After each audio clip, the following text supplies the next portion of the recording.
गिरिनन्दिनि नन्दितमेदिनि विश्वविनोदिनि नन्दनुते गिरिवरवि। नमस्कार दोस्तों, मैं जोगिंदर पुनिया आपके सामने मेरे गुरुजी पंडित श्री अजय कुमार शास्त्री ज्योतिष शास्त्र के ज्ञाता के द्वारा नवरात्रों पर सुझाए गए कुछ विचारों से अवगत करवाना चाहता हूं। पहले तो मैं आपको 3 अक्टूबर से शुरू होने वाले शरद नवरात्रों की बहुत बहुत शुभकामनाएं देता हूं। माँ दुर्गा आपकी हर मनोकामना पूर्ण करे, आपकी सभी इच्छाएं पूर्ण हो। माँ दुर्गा आपके सभी कष्टों को दूर करे। मैं आपको नवरात्रों के बारे में कुछ बताऊंगा जिससे आपके घर में सुख समृद्धि आए, सुख शांति आए।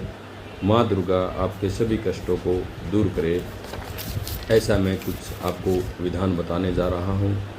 आपके घर में सुख शांति और उन्नति स्थायी रूप से आए, सभी ग्रह आपके शांत रहें।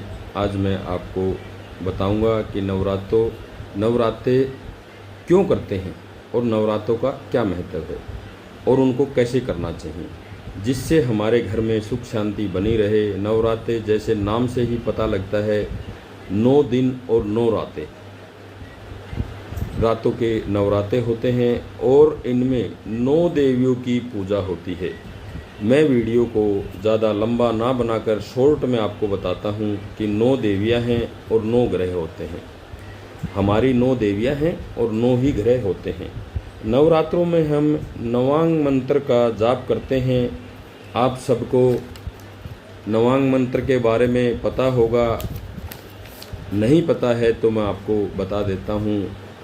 ओम ऐं ह्रीं क्लीं चामुंडाय विच्चे, इसको नवांग मंत्र क्यों कहते हैं? जैसे इसको छंदी विच्छेद करें तो 9 + अन मतलब 9 मतलब 9 और अन मतलब अक्षर, ये 9 अक्षर से बना हुआ नवांग मंत्र है। इसका बहुत महत्व है। नवरात्रों में इसका विशेष रूप से उच्चारण या जप करना चाहिए। जो नवरात्रों में इस मंत्र का जाप करेगा तो हमारी 9 देवियाँ तो खुश होंगी ही, साथ ही हमारे जो अनिष्ट ग्रह हैं वो भी शांत होंगे और हमें अच्छे फल प्राप्त होंगे। अगर शास्त्रों के विधान को लेकर चलें तो आपको शास्त्रों के विधान को लेकर चलें। अगर आप कोई सिद्धि करना चाहते हैं तो नवरात्रों का समय बहुत ही उत्तम समय है। इसमें आप कोई भी सिद्धि कर सकते हैं। नवरात्रों में नवांग मंत्र का 1.25 लाख बार जप करें तो आपका मंत्र सिद्ध हो जाता है। लेकिन आज भागदौड़ की ज़िंदगी में ये सब के लिए संभव नहीं है। तो क्या ऐसा कर सकते हैं, उसके बारे में मैं आपको बताता हूँ। तो हमें इसकी 1, 3, 5, 7, 9, 11 जैसे विषम संख्या में इस मंत्र की माला का जप करना चाहिए, जिससे हमारी मनोकामना पूर्ण होगी। और नवरात्रों में माँ दुर्गा की पूजा करें। मैं संक्षेप में आपको बताता हूँ कि माँ दुर्गा की पूजा क्यों करते हैं और माँ दुर्गा को हम दुर्गा क्यों कहते हैं। शास्त्रों के अनुसार दुर्गम नामक एक राक्षस था, जिसका एक बार पृथ्वी पर इतना अत्याचार बढ़ गया कि लोगों ने भय से धर्म करने छोड़ दिए। और जब हम धर्म कर्म छोड़ देते हैं तो प्रकृति हमारे से रुष्ट हो जाती है। वैसा ही हुआ, जब लोगों ने धर्म कर्म करने छोड़ दिए तो प्रकृति रुष्ट हो गई और अकाल कहीं बाढ़ की स्थिति बन गई। अनेक प्रकार के कष्टों ने लोगों को घेर लिया। जब लोग भूख के कारण मरने लगे, हर तरफ कष्टों से लोग तड़पने लगे, तो सभी ने अपने अपने इष्ट देवों का पूजा करनी शुरू की, और ताकि इष्ट देव की हमारे ऊपर कृपा हो और हमें इन कष्टों से छुटकारा मिले। तब सभी देवता माता के पास गए। तब माता को दुर्गा के नाम से नहीं जाना जाता था। उन्होंने सारी व्यथा बताई कि कैसे लोग भूख से मर रहे हैं, कैसे कष्टों ने उनको घेरा हुआ है। और उनकी व्यथा सुनकर माँ की आंखों से पानी आने लगा। दुर्गा सप्तशती में इसका विधान है। शताक्षी मतलब माँ ने हजारों आंखें अपनी बना ली और उन हजारों आंखों से जो आंसू आते रहे उन आंसुओं से जो पानी नीचे गिरा उससे फसल उत्पन्न हुई और उससे लोगों की भूख मिटाई गई। और उसके बाद माँ ने दुर्गम का वध किया, तब से माँ का नाम दुर्गा पड़ा और तब से माता को माँ दुर्गा के नाम से जाना जाता है। उसी के अनुसार हम 9 दिन खेतरी उगाते हैं, जल चढ़ाते हैं और माँ को याद करते हैं। तो नवरात्रों में नव दुर्गा की शांति, नवग्रह की शांति के लिए और माँ दुर्गा को खुश करने के लिए नवरात्रों के दौरान ओम ऐं ह्रीं क्लीं चामुंडाय विच्चे का पाठ करना चाहिए। और इसके साथ ही क्या करना चाहिए वह भी मैं आपको बताता हूँ।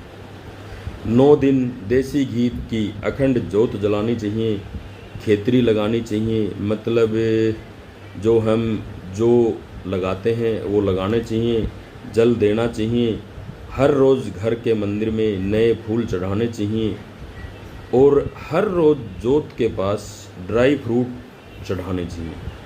9 दिन में जितने भी ड्राई फ्रूट इकट्ठे हों, जैसे काजू, बादाम, इलायची, किशमिश, इस तरह के ड्राई फ्रूट जितने भी इकट्ठे हों, जब हम कन्या पूजन करें तो उनको सभी को इकट्ठा करके प्रसाद के रूप में बांटें और खुद भी ग्रहण करें, तो माता की कृपा बनी रहेगी। और 9 दिन कपूर के ऊपर लौंग रखकर उसको जलाएं और ओम ऐं ह्रीं क्लीं चामुंडाय विच्चे का पाठ करते हुए अपने पूरे घर में उसको घुमाएं।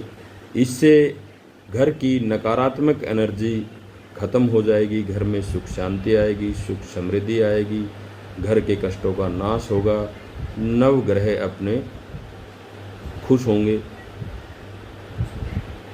इसके साथ ही हमें 9 दिन तुलसी जी के पास सरसों तेल की जोत जलानी चाहिए और उस जोत के पास खड़े होकर गायत्री मंत्र का उच्चारण करना चाहिए। अगर किसी को गायत्री मंत्र याद नहीं है तो ओम ऐं ह्रीं क्लीं चामुंडाय विच्चे का पाठ करना चाहिए।